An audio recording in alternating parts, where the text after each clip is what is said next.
We are waiting on a news conference. The LAPD will be giving an update in that search for Hana Kobayashi. You may remember she was that woman that was last seen in LA after missing her connecting flight from Hawaii to New York. And as soon as this news conference gets underway, it looks like the sheriff is heading to the podium now, and we will get an update on Hana. All right, he's just waiting for a few more seconds here. This is LAPD Chief Jim McDonald. Sure, whatever you want. Earlier, our Mike Rogers at the desk saying that Hana Kobayashi was seen near the U.S.-Mexico border entering into Mexico. We know she arrived here in L.A., apparently stopped at the Grove before finally just disappearing. And her family has been on a hunt trying to track her down. And again, Mike Rogers at the desk, his sources telling him she was spotted somewhere near Mexico. And now the LAPD chief, Jim McDonald, going to give us official word. Let's go ahead and listen in. It looks like he's getting ready. Good afternoon, and thank you for being here today with us. I'm joined here today by Assistant Chief Chow, Deputy Chief Alan Hamilton, and Lieutenant Oldfield from our Missing Persons Unit. I wanted to provide you an update on the ongoing search for 30-year-old Hana Kobayashi, who was reported missing last month. As the family is aware, late yesterday, after traveling to the U.S.-Mexico border, we reviewed video surveillance from U.S. Customs and Border Protection, which clearly shows Kobayashi crossing the United States border on foot into Mexico. She was alone with her luggage and appeared unharmed. At this time, Kobayashi's case has been classified as a voluntary missing person. I know over the last few days there have been several questions raised surrounding her flight to New York. Our investigation, corroborated by video evidence, clearly shows Hana at LAX appearing unharmed after arriving from Maui on November 8th of this year. For unknown reasons, she decided not to board her pre-scheduled flight to New York that same day. From November 8th to 11th, video footage and still imagery showed Hana at various locations around Los Angeles. This information was subsequently verified by LAPD detectives. While she did check her bag through to New York, she requested her bag be sent to her at LAX, where we have surveillance footage of her retrieving it from the baggage carousel on November 11th. LAPD Missing Persons Unit has conducted extensive witness interviews, reviewed video surveillance, and collaborated with local and federal law enforcement agencies on this case. To date, the investigation has not uncovered any evidence that Kobayashi is being trafficked or is the victim of foul play. She is also not a suspect in any criminal activity. Additionally, the investigators noted that before departing Maui, Kobayashi expressed the desire to step away from modern connectivity.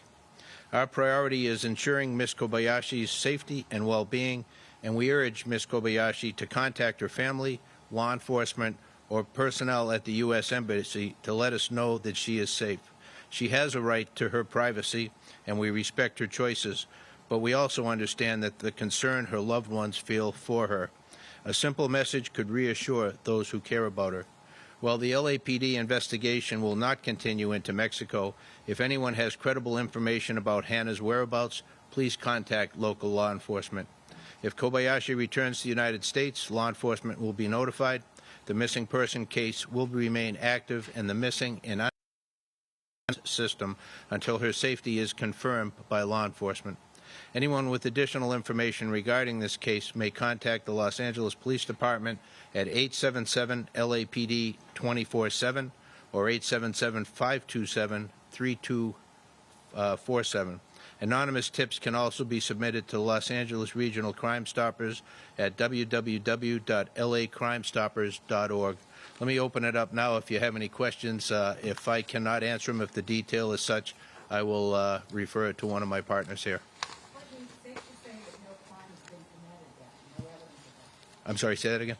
Safe to say that no crime has been committed, there is no evidence of it. At this point, we have not been able to determine any crime has been committed. Chief, given that there's no reason then for any law enforcement agency to detain or arrest her at all at this point. That's correct. Is there any indication from her family that there were arguments, disagreements, problems prior to her leaving Hawaii and during a period of a month where she's been sort of seen, not seen?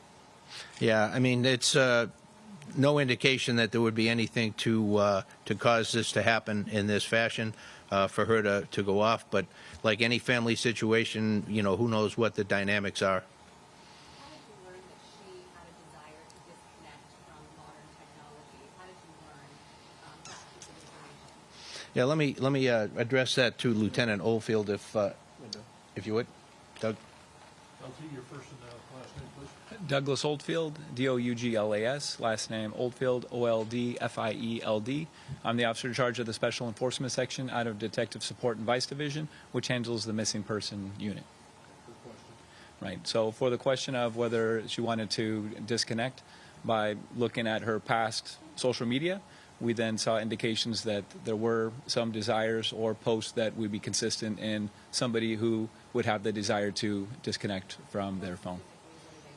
I think it's not something that that I have available right now. It's just that was part of the investigation. Are we 100% right on that? We can't say, right? We just know that she did not have her phone after she left LAX, right, around 1800 to 1900. We know she doesn't have her phone on her. For what reason? We can't say for sure. How did she get from LA to the U.S.-Mexico border? Do you have any idea? Yes. So she traveled through the MTA. She then made it to Union Station. At Union Station, she used her passport and cash to purchase a ticket to get to the border, and she then crossed the border. Have you seen the video of the border? How would you Yes. describe or characterize how she appeared to be? She appeared fine. She was with nobody else. I have nothing additional, but I have observed the video, yes. I spoke with Hannah's sister earlier today. She says the family disagrees with law enforcement's assessment. What do you say to them? Well, fantastic. Thank you. Alan Hamilton, I'm the chief of detectives for the LAPD. We understand that there are concerns on behalf of family and friends. We've been very transparent with the family to this point. We have had daily communication and contact with family members, and we've given all the information that we can provide in terms of what our investigation has entailed, what the efforts have been on behalf of the LAPD and other partner law enforcement agencies. We've put a lot of resources into this investigation. So just to be clear to the public, the LAPD has taken this report seriously from the moment that we received it, and we have expended a lot of resources to include a trip this past weekend to the U.S.-Mexico border to collaborate with our partners there.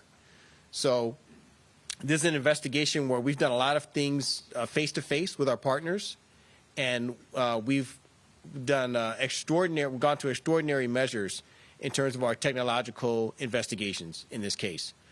We've really left no stone unturned, and it's led us to this conclusion and the information that the chief is providing today. Alan, I don't know whether you or the lieutenant wants to run with.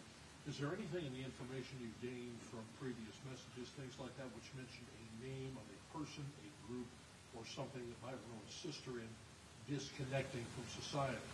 Is this an individual desire, or does she express some kind of a knowledge or an awareness of a certain type of pattern of social organization she might want to join somewhere in Mexico? Generalized individual desire, we have no information that she's working with anyone else. You guys have had a couple of these cases recently, unfortunately, where women have decided to just, make a change or disappear on their own. Is any word you would say to someone thinking about this, or just encourage them, I guess? You guys take all these cases so seriously. It requires a lot of manpower. Tremendous amount of manpower, yeah. Yeah, a lot of personnel involved in any major investigation like this, and in order to try and protect those that are in many cases very vulnerable. My ask would be to anybody considering doing this: think about the people that you're leaving behind, your loved ones who are going to be worried sick about you. The number of people, including law enforcement and other partners, who are going to be looking for you, which then potentially takes them away from other work that is also critically important. So there's a lot other than somebody just deciding that they want to leave and disconnect. Consider those that are behind you and those that will be impacted by your actions. Obviously, the heart goes out to the family. They're worried about the Absolutely. father. And of course, we know that the father is gone as well. So Right. this is a family that's faced a lot of tragedy. Right. What would you say to them, Chief? I'm very sorry to the family for all that they've been throughout this ordeal. We're very sorry for their loss, and I don't know that words can express, the the feelings that they're going through during this very difficult time. But there's a lot of people very much in support of what they're going through. In essence, Chief, this is back on the family at this point. They and the daughter basically have got to settle this between them. Yeah, I mean we've basically done everything we can do at this point. She's left the nation, left the country, and in another nation now. So, as I mentioned in the earlier comments, that if she comes back into the U.S., law enforcement will be notified of that, and try and do whatever we can if there's a need to at that time. Mexican authorities, though, have a certain degree of latitude way beyond what forces here in the United States might have. Have you advised them of the situation, filled them in as much as you can? Might they decide to take action on their own, whatever that might decide to do? Yeah, I haven't had any interaction. I don't know if no, nothing. No. What day did she cross over and roughly what time? Oh, I can. Yeah, please. November 12th at 12:13 p.m. She walked through the tunnel that leads to Mexico. And in San Diego there? Yeah, she walked through so it's the San Ysidro port of entry, and she walked through the tunnel that leads to Mexico, and that was at 12:13 on the 12th. 12:13 p.m. What about the text messages that she sent to her family before it went silent? It sounded as though she was in distress. Can you speak to her state of mind and what indication that gave to you? Yeah, we want me to address it? Yeah, if you would. So we can't speak to her state of mind. We are aware there have been some communications prior. We are aware of that communication, and we cannot necessarily interpret. I think some of the communication can be interpreted a number of different ways. So at this time, we're not able to interpret those communications without having Hannah present to explain, how she felt when she sent them and what the specific meanings were for those messages. Let's do one more question. Hannah was seen with an unknown person at Metro Station. I can address that, yeah. On Marina. Yeah. Any idea who that person was? So the question was about the individual that she was identified traveling with on the Metro. We have identified that individual.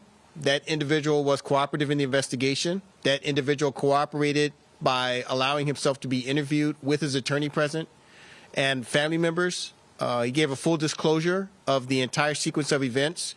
We utilized independent investigative techniques to verify his story, and it fully checked out.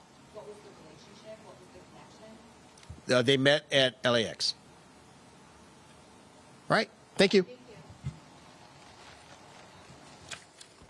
All right, we've been listening from the LAPD, bringing us up to date on the case of Hannah Kobayashi. It appears she is alive and well somewhere in Mexico, being classified as a voluntary missing. Somebody, Amy, who simply wanted to disconnect, somehow go off grid, and now the LAPD is asking her to please contact her family and just let them know she's okay. But turns out she doesn't even have her cell phone with her. Exactly, and they say that there's no evidence of foul play, no crime has been committed, and they saw that she did in fact cross into Mexico on November 12th at 12:13 in the afternoon, and of course we'll continue to keep an eye on this situation.